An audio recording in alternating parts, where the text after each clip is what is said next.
نحمدہ و نصلی علی رسولہ الکریم اما بعد۔ میرے محترم بھائیوں اور بہنوں، اللہ تعالیٰ آپ تمام دوست احباب کو خیر عافیت سے رکھے، آپ کا جمع ہونا، یہاں پر آنا قبول فرمائے۔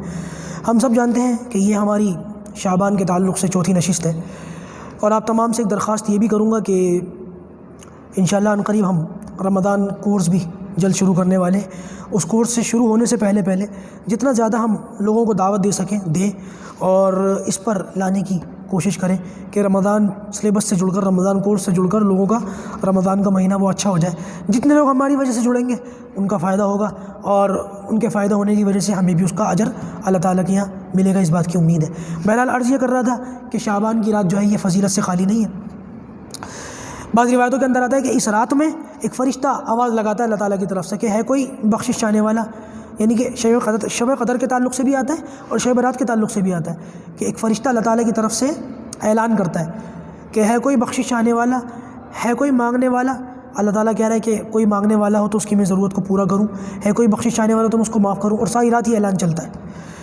مشکات شریف کے اندر روایت ہے، امی عائشہ کہتی ہیں کہ نبی کریم صلی اللہ علیہ وسلم میرے برابر میں آرام فرما رہے تھے، اٹھ کے چلے گئے، میں بھی نبی کریم صلی اللہ علیہ وسلم کے قدم مبارک کے نشانوں کے پیچھے گئی تو جنت البقیع پہنچی۔ نبی کریم صلی اللہ علیہ وسلم سجدے میں تھے، لمبی روایت ہے، میں بیچ میں سے اسکپ کر دیتا ہوں۔ نبی کریم صلی اللہ علیہ وسلم نے امی عائشہ کو دیکھ کر کے فرمایا، عائشہ یہ وہ رات ہے، یہ جو شب برات کی رات ہے، یہ شعبان کی درمیانی رات، اس میں اللہ تبارک و تعالیٰ اتنے لوگوں کی بخشش فرماتے ہیں کہ جیسے قبیلہ کلب کی بکریوں کے جسم پر جتنے بال ہیں اتنے لوگوں کی اللہ تعالیٰ بخشش فرماتے تھے۔ یہ مشکات کی حدیث ہے۔ دراصل ایک قبیلہ تھا، قبیلہ کلب، ان کا کام تھا کہ وہ بکریاں بہت کثرت سے پالتے تھے، ان کے بکریاں بہت تھیں، اور اللہ کی شان یہ کہ ان بکریوں کے جسم پر بال معمول سے زیادہ ہوتے تھے، بہت زیادہ ہوتے تھے۔ تو اللہ کے رسول صلی اللہ علیہ وسلم نے کثرت کو سمجھانے کے لیے بتایا کہ جتنے ان لوگوں کے پاس بکریاں ہیں اور جتنی ان بکریوں کے جسم پر بال ہیں اتنے لوگوں کے اللہ تعالیٰ بخشش فرماتے تھے۔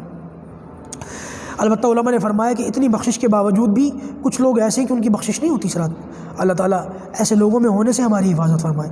نمبر 1 پر فرمایا شرابی، شراب پینے والا، اس کی بخشش نہیں ہوتی، بہت غلط چیز ہے، ام الخبائث ہے، تمام بیماری اور تمام برائیوں کی جو ہے یہ ماں ہے۔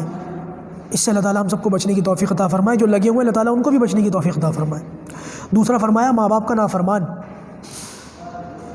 میرے بھائیوں بہت سارے لوگ ایسے ہیں کہ جو شراب تو نہیں پیتے لیکن ماں باپ کے نافرمان آج بہت ہیں۔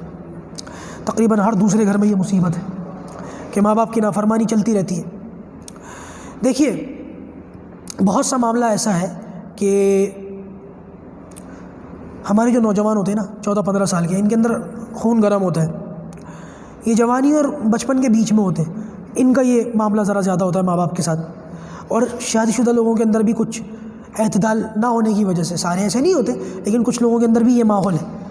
کچھ لوگ ماں باپ کی طرف زیادہ آ جاتے ہیں تو بیوی کو چھوڑ دیتے ہیں، اور کچھ لوگ بیوی کی طرف زیادہ جھک جاتے ہیں تو ماں باپ کو چھوڑ دیتے ہیں۔ غلط بات ہے، اعتدال کے ساتھ ماں باپ کا اور گھر والوں کا برابر سے خیال رکھنے کی ضرورت ہے۔ تو لہٰذا دوسرے وہ شخص جن کی اس رات میں بخشش نہیں ہوتی وہ ماں باپ کے نافرمان ہیں۔ اور تیسرا فرمایا کہ رشتہ داروں سے قطع تعلق کرنے والا، رشتہ داروں سے توڑنے والا، اور بعض روایتوں میں آتا ہے ایسے لوگ بھی ان کی بخشش نہیں ہوتی جو اپنے پاجامے یا لنگی کو ٹخنوں سے نیچے رکھتے۔ ہم دیکھتے ہیں یہ منظر مسجدوں کے اندر، جب لوگ نماز کے لیے آتے ہیں تب ٹخنے اوپر کر لیتے ہیں، یعنی کہ ٹخنے تب کھول لیتے ہیں، پاجامہ موڑ لیتے ہیں، پینٹ موڑ لیتے ہیں، اور نماز کے بعد پھر کھول لیتے ہیں، یعنی کہ انہوں نے یہ سمجھ رکھا ہے کہ ٹخنے کا کھولنا نماز کے اندر ضروری ہے، باقی زندگی کے اندر ضروری نہیں ہے۔ بلکہ اللہ حفاظت فرمائے بعض لوگ تو یہ بھی نہیں کرتے۔ اپنے ٹخنوں کو مردوں کے لیے ہر وقت کھولنا ضروری ہے، یاد رکھیے گا، صرف نماز کے اندر نہیں، ورنہ علماء نے فرمایا کہ اس رات میں جن لوگوں کی بخشش نہیں ہوتی ان میں ایک یہ بھی ہے، اس لیے بھائی اس سے بچنے کی ضرورت ہے۔ تو یہ چند ایک باتیں تھیں جو آپ لوگوں کے سامنے آئی ہیں۔ انشاءاللہ کچھ اور باتیں ہیں جیسے کہ قضا نماز پڑھنے کا کیا طریقہ ہے وہ میں انشاءاللہ کل کی نشست میں عرض کروں گا۔ اللہ تعالیٰ ہم سب کو عمل کرنے کی توفیق عطا فرمائے۔